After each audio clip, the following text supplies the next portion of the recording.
Hello aspirants, welcome to unlock GS academy. ये है आपकी मेन सेंसर अप्रोच यानी कि मास सीरीज, जिसमें हम यूपीएससी मेंस के क्वेश्चंस प्रैक्टिस करते हैं। आज का सेशन है वीक सेकंड का फोर्थ सेशन, जिसके अंतर्गत हम जीएस पेपर 4 के क्वेश्चन डिस्कस करेंगे। आज के इस सेशन में हम 3 क्वेश्चन प्रैक्टिस करने वाले हैं, जो कि रहेंगे नीति शास्त्र, सत्यनिष्ठा और अभिवृद्धि खंड से। तो चलिए स्टार्ट करते हैं आज का इंपॉर्टेंट सेशन। इसमें जो क्वेश्चन है जिसके अंतर्गत आपसे पूछा गया है कि चर्चा कीजिए कि कैसे सामाजिक, सांस्कृतिक और धार्मिक कारक नैतिकता के निर्धारक के रूप में कार्य करते हैं।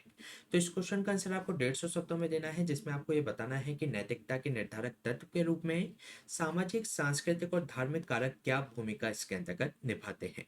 तो इस क्वेश्चन को सॉल्व करने की हमारी वही अप्रोच रहेगी। सबसे पहले हम इसके इंट्रोडक्शन से इसकी शुरुआत करेंगे, फिर इसकी संरचना या बॉडी का निर्माण करेंगे, फिर निष्कर्ष के साथ इस क्वेश्चन को एंड करेंगे। इसके साथ ही अगर हम बात करें इस क्वेश्चन के इंट्रोडक्शन के बारे में, तो किसी भी व्यक्ति की जो नैतिकता होती है समाज में विभिन्न निर्धारकों के द्वारा वह आकार लेती है, और ये जो निर्धारक तत्व होते हैं उसी तरीके को सूचित करते हैं जिसमें कोई व्यक्ति कार्य करता है या उसके अंतर्गत निर्णय लेता है। साथ ही साथ ये भी प्रतिबिंबित करती है कि व्यवहार के संदर्भ में जो हमारा समाज है वह अपने सदस्यों से क्या अपेक्षा रखता है। तो इस तरीके से इस क्वेश्चन की स्टार्टिंग की जा सकती है। इसके बाद अगर हम बात करें जो नैतिकता के निर्धारक के रूप में जो सामाजिक कारक होते हैं उनके बारे में, तो समाज में जो अधिकांश नैतिक मानकों को स्वीकार किया गया है और ये किसी भी व्यक्ति के सामाजिक जीवन और समुदाय के साथ उसकी अंतःक्रिया को ये प्रतिबिंबित करते हैं। जैसे कि अगर हम बात करें, एक सभ्य समाज के अंतर्गत जो चोरी होती है वह अनैतिक मानी जाती है, और सभी व्यक्तियों के बीच में इसकी स्वीकार्यता भी देखी जाती है। हालांकि इसमें ध्यान देने योग्य बात यह है कि किसी भी व्यक्ति जो भी समाज स्वीकार करता है उसके प्रति सदैव जो नैतिकता है वह उसकी परिकल्पना उसके अंतर्गत नहीं की जा सकती, क्योंकि समाज नैतिकता से विचलित हो सकता है।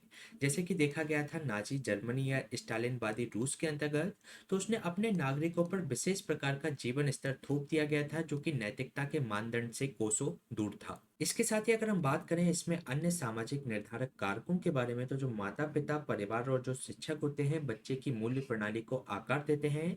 उसका जो व्यवहार होता है, आचरण होता है और जो शिक्षाएं होती हैं बच्चों के विकास के लिए काफी ज्यादा महत्वपूर्ण होती है। जैसे कि अगर हम बात करें एक पितृसत्तात्मक समाज की यानी कि जो पैट्रियार्कल सोसाइटी की, तो एक बच्चे को उसी प्रकार के मूल्य प्रदान करेगा जो उसकी विचार प्रक्रिया एवं व्यवहार को प्रभावित करता हो।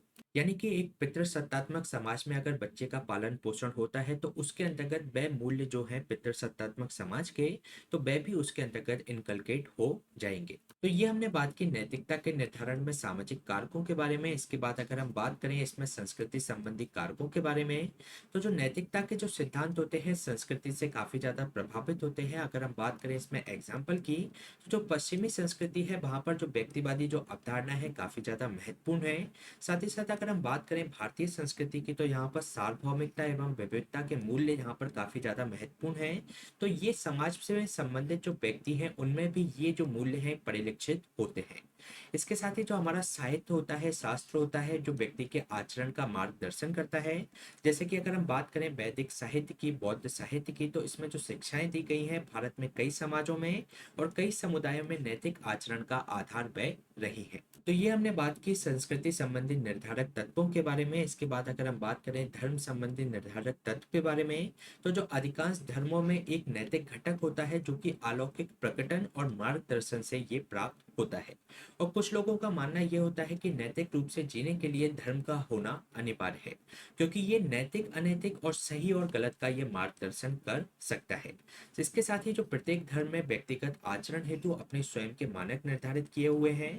जैसे कि धर्म लोगों के व्यवसाय, जीवन साथी, महिलाओं की भूमिका, कपड़े आदि के विकल्प भी इसके अंतर्गत प्रस्तुत करता है। इसके साथ ही जो धर्म है वह कुछ नैतिक मूल्यों के संबंध में भी शिक्षाएं प्रदान करता है। जैसे कि बौद्ध धर्म द्वारा जो समर्थित मुख्य गुणों में करुणा सबसे ज्यादा महत्वपूर्ण है, जो कि सभी जीवित प्राणियों की पीड़ा को समझना और उसकी पहचान करने में मदद करती है। तो ये हमने बात की इसमें धर्म संबंधी नैतिक निर्धारण तत्वों के बारे में। इसके बाद अगर हम बात करें इस क्वेश्चन के निष्कर्ष के बारे में, तो इसमें जो अन्य निर्धारक होते हैं जैसे कि व्यक्ति की जो कंसाइंस होती है यानी कि जो उसका अंतःकरण होता है, और जो राजनीतिक कारक होते हैं जैसे उस देश का जो कानून हो गया, उस देश का जो संविधान हो गया, तो वह भी अन्य निर्धारक नैतिकता के हो सकते हैं।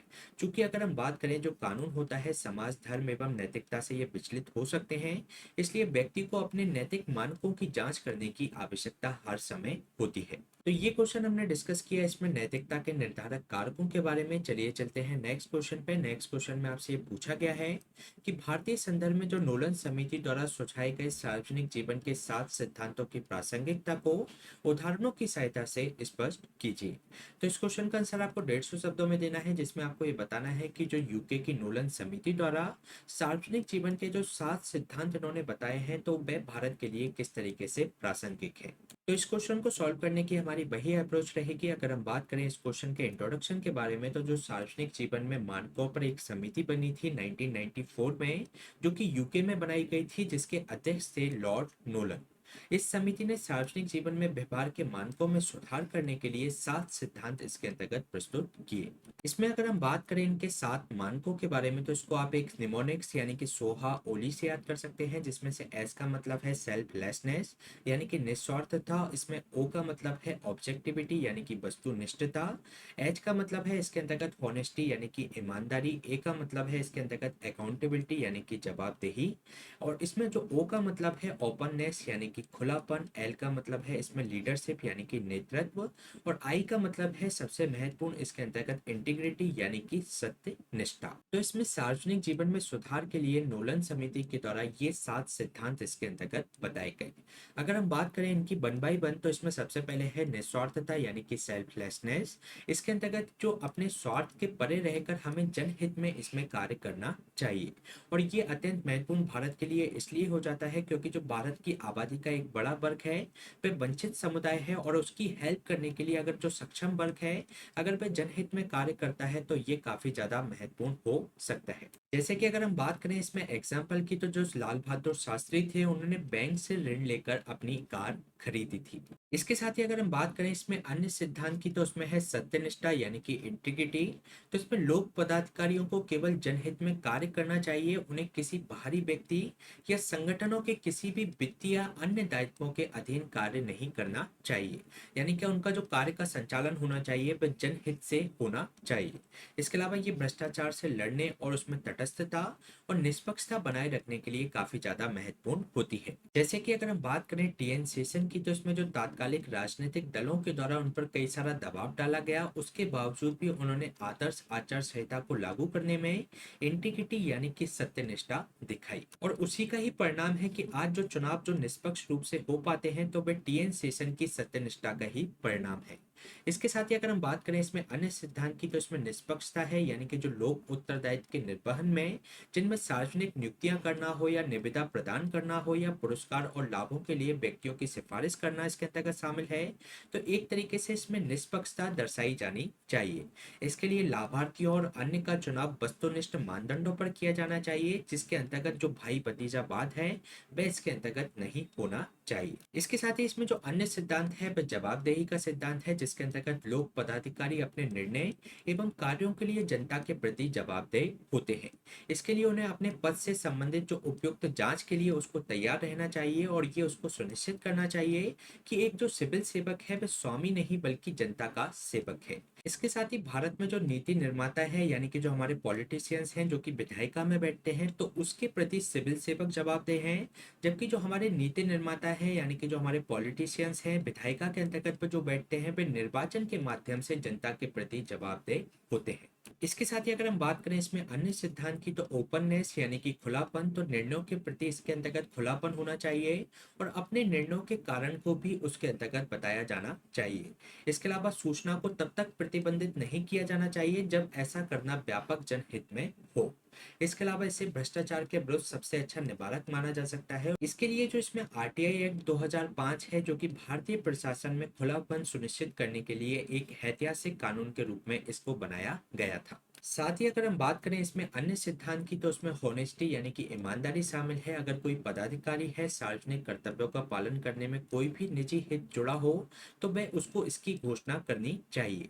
यानी कि उसमें जो कॉन्फ्लिक्ट ऑफ इंटरेस्ट हो तो उसको इसकी घोषणा की जानी चाहिए, और उससे उत्पन्न होने वाले किसी भी टकराव को हल करने के लिए उसे कदम उठाए जाने चाहिए, ताकि इसमें जो व्यापक लोक हित की उसके अंतर्गत रक्षा की जा सके।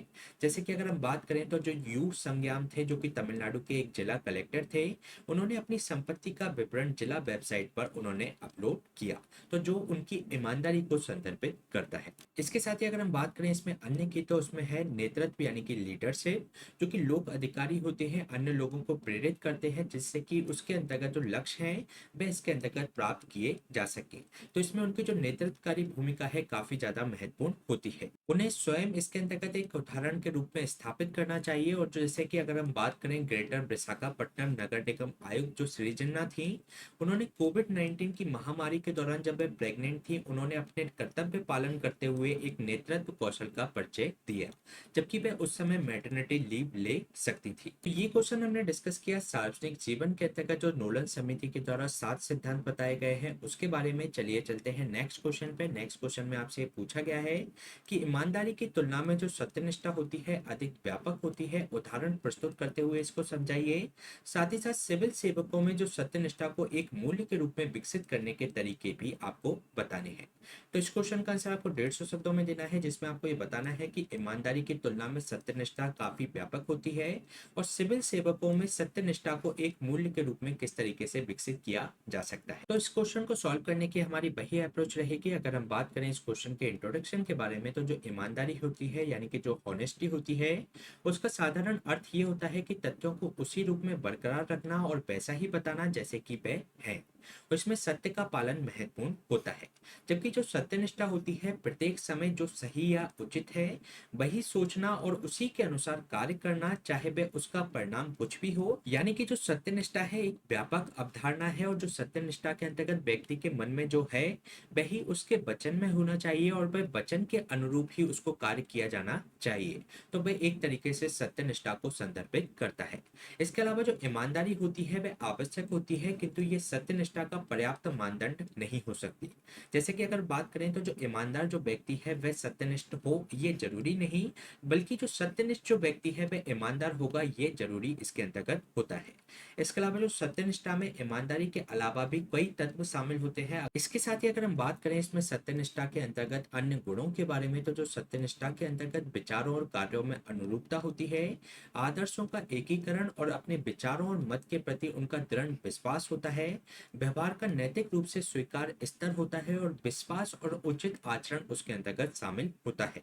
यानी कि जो उसके मन में होता है वह उसके वचन पे होता है और जो वचन पे होता है उसी के अनुरूप वह कार्य करता है। इसके साथ ही सत्यनिष्ठ होने के लिए व्यक्ति को चुनौतीपूर्ण परिस्थितियों का सामना करने की आवश्यकता होती है। जैसे कि अगर हम बात करें इसके एग्जाम्पल की, तो महाभारत के युद्ध में अर्जुन असमंजस में था कि वे धर्म नीति परायणता या कर्तव्य का पालन करे या जो उसके नातेदार हैं उनकी जो स्वाभाविक इच्छा का जो अनुसरण है तो वह उसके अंतर्गत करे। तो उसने जो चुना वह चुना धर्म नीति परायणता और कर्तव्य का पालन। यानी कि हम इसके अंतर्गत कह सकते हैं कि अर्जुन एक सत्यनिष्ठ व्यक्ति था। इसके साथ ही अगर हम बात करें कोई व्यक्ति अनिवार्य रूप से सत्यनिष्ठ हुए बिना भी अपने दैनिक जीवन में ईमानदार हो सकता है, जबकि सत्यनिष्ठा का तात्पर्य यह होता है कि वह ईमानदार तो होगा ही, साथ ही साथ उसके नैतिक चरित्र के अंतर्गत सुदृढ़ता भी होनी चाहिए।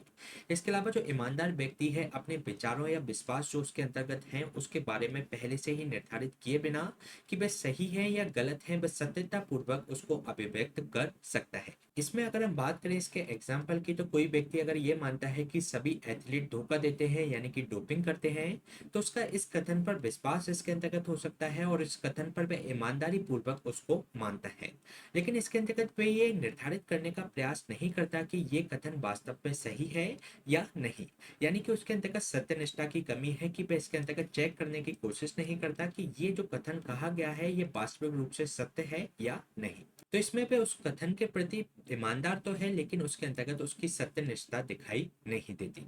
तो इसमें हमने ये बताने की कोशिश की जो सत्यनिष्ठा के अंतर्गत केवल ईमानदारी नहीं बल्कि अन्य गुण भी होते हैं। इसके साथ ही अगर हम बात करें कि सिविल सेवकों में हम सत्यनिष्ठा को विकसित करने के तरीकों के बारे में, तो इसमें सबसे पहले होना चाहिए अनुकरणीय व्यक्ति यानी कि रोल मॉडल। क्योंकि अगर किसी व्यक्ति को पहली जो पदस्थापना होती है किसी ईमानदार व्यक्ति के अंतर्गत होती है, तब वह व्यक्ति सत्यनिष्ठा को अपने चरित्र में बेहतर तरीके से इनकलकेट कर लेता है। इसके अलावा पुरस्कार एवं दंड की सहायता से भी उनके अंतर्गत ये जो सत्यनिष्ठा है वह विकसित की जा सकती है। साथ ही साथ जो संवेदनशीलता का प्रशिक्षण देकर भी उनके अंतर्गत ये विकसित की जा सकती है। जैसे कि वार्तालाप गतिविधियों के माध्यम से जो वांछित मूल्य सिखाए जा सकते हैं और इसके अंतर्गत वह मूल्य के बीच जो सूक्ष्म अंतर को समझ सके, तो इसके लिए उनको एक तरीके से उनमें प्रशिक्षण भी दिया जा सकता है। इसके साथ ही इसमें एक जो सेकंड एआरसी के द्वारा रिकमेंड किया गया था एक कोड ऑफ एथिक्स बनाने के लिए, जिसके अंतर्गत सभी विभागों के लिए व्यापक सिद्धांत बनाने और उनके द्वारा अनुपालन सुनिश्चित करने के लिए एक नीति संहिता तैयार करने की अनुशंसा सेकंड एआरसी के द्वारा की गई थी। तो ये भी तरीका हो सकता है सत्यनिष्ठा को विकसित करने का। इसके बाद अगर हम बात करें इस क्वेश्चन के निष्कर्ष के बारे में, तो जो सत्यनिष्ठा है विशेष रूप से नेतृत्वकर्ताओं के लिए एक अत्यधिक मूल्यवान गुण होता है। और जो सत्यनिष्ठा होती है उससे प्रेरित जो नेतृत्व होता है खुले संप्रेषण और सकारात्मक कार्य संस्कृति को बढ़ावा देता है। इसके साथ ही सिविल सेवकों के लिए जरूरी है कि वे जमीनी स्तर पर सामाजिक आर्थिक कल्याण सुनिश्चित करने के लिए वे नेतृत्वकर्ता के रूप में भूमिका निभाएं, जिसके लिए उनमें सत्यनिष्ठा होनी जरूरी है। तो ये क्वेश्चन हमने डिस्कस किया सत्यनिष्ठा से संबंधित। इसी तरीके के सेशन हम आपके बीच में लाते रहेंगे। इसकी जो हैंड रिटन नोट्स की जो पीडीएफ है आपको हमारे इस टेलीग्राम चैनल से मिल जाएगी। साथ ही साथ आप आंसर राइटिंग करते रहिए, और आप जो आंसर राइटिंग करते हैं अगर आप उसका इवैल्यूएशन चाहते हैं तो उसको हमारे कमेंट सेक्शन में आप पेस्ट कर दीजिएगा, जिसका हम आपको इवैल्यूएशन भी प्रोवाइड कराएंगे। So please stay tuned and subscribe the unlock GS academy. Thank you.